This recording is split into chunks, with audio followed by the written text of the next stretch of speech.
Hello everyone, welcome to my channel Explorica. মই নিশান্ত বৰ্মন। আজি আমি আলোচনা কৰিম এক খুপিয়া টপিকৰ ওপৰত আৰু সেইটো হ'ল সমালোচনা। সমালোচনানো কি বস্তু? সমালোচনা হ'ল এনে এক প্ৰথা য'ত আপুনি কিবা এটা বস্তু বা কিবা এটা বিষয়ৰ ওপৰত ভাল আৰু বেয়া গুণবোৰৰ ওপৰত বক্তব্য আগবঢ়ায়।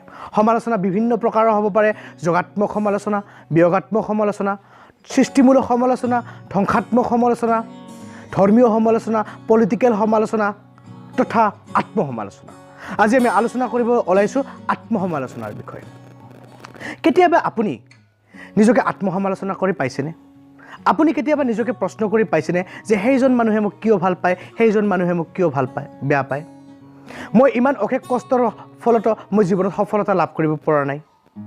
মই ইমান পঢ়া শুনা কৰাৰ পিছত পৰীক্ষাত ভাল ৰিজাল্ট কৰিব পৰা নাই। মোৰ ব্যৱসায় বাণিজ্য দিনক দিনে ঘাটিৰ ফালে গৈ আছে। মোৰ সম্পৰ্কবোৰ দিনক দিনে বেয়াৰ ফালে গৈ আছে। কেতিয়াবা আপুনি নিজকে প্ৰশ্ন কৰি চাইছেনে? যদি আপুনি নিজকে প্ৰশ্ন কৰি চাইছে তেতিয়াহ'লে আপোনালোকক মই ধন্যবাদ থাকিল। কিন্তু যদি কৰা নাই তেনেহ'লে মোৰ ভিডিঅ'টো এবাৰ চাওক। মই জনাত পৃথিৱীৰ 90% মানুহেই নিজকে প্ৰশ্ন নকৰে, নিজকে আত্মসমালোচনা নকৰে। নিজকে আত্মসমালোচনা কৰিলে তেওঁলোকে নিজৰ অহংকাৰত আঘাত দিয়া যেন অনুভৱ কৰে। কিন্তু এইটো হ'ল পৃথিৱীৰ আটাইতকৈ ভুল কাম। আত্মসমালোচনাৰ দ্বাৰা নিজৰ সম্পৰ্কবোৰ ভালে থাকে, নিজকে সফলতাৰ পথত আগুৱাই লৈ যাব পাৰি।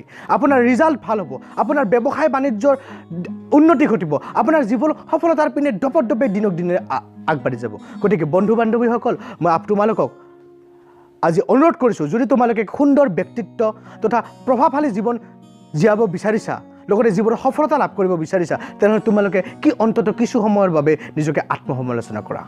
নিজকে কিয় বুলি তোমালোকে প্ৰশ্ন কৰা যে সেই মানুহজনে মোক কিয় বেয়া পায়, সেই মানুহজনে মোক কিয় ভাল পায়, মোৰ পৰীক্ষাত কিয় বাৰে বাৰে ৰিজাল্ট বেয়া হৈ আছে, মোৰ ব্যৱসায় বাণিজ্যত কিয় বাৰে বাৰে ক্ষতি খাই আছোঁ, মোৰ সম্পৰ্কবোৰ কিয় দিনক দিনে বেয়া ফালে গৈ আছে। যেতিয়া আপুনি আত্মসমালোচনা কৰিব, আপুনি এক যোগাত্মক ব্যক্তিৰূপে থিয় দিব পাৰিব। এতিয়া দ্বিতীয় কথাটো হ'ল, আপুনি যধে মধে পৰচৰ্চা কৰে নেকি? বা আপোনাকো অইন 10জন মানুহে যধে মধে পৰচৰ্চা কৰে নেকি? যদি আপোনাক অইন 10জন মানুহে পৰচৰ্চা কৰে তেনেহ'লে আপোনাক মই এটা উপায় দিব বিচাৰিছোঁ।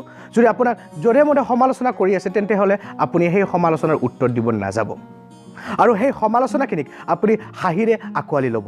আৰু আপুনি ভাবি লওক, যদি আপোনাক কোনোবা মানুহে বিশেষভাৱে যধে মধে সমালোচনা কৰি আছে তেনেহ'লে তেওঁলোকে সমালোচনাৰ উত্তৰবোৰ আপুনি আপোনাৰ জীৱনত এক ফ্ৰীতে দিয়া এডভাইচ বুলি বা ফ্ৰীতে দিয়া উপদেশ বুলি আপুনি জীৱনত গ্ৰহণ কৰক আৰু সেইখিনি আপুনি কামত খটুৱাই জীৱন আগবাঢ়ি যাওক।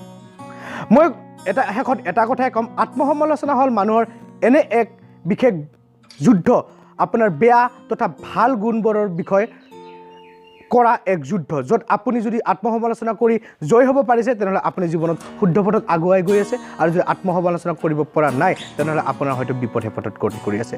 গতিকে বন্ধু বান্ধৱীসকল, তোমালোকে আত্মসমালোচনা কৰা আৰু জীৱনটো আগুৱাই যোৱা আৰু সফলতা লাভ কৰিছা। চ' ধন্যবাদ থাকিল তোমালোকক। মই পৰৱৰ্তী ভিডিঅ'ত পুনৰ এনেকুৱা টপিক লৈ আহি আছোঁ। গতিকে ধন্যবাদ, নমস্কাৰ।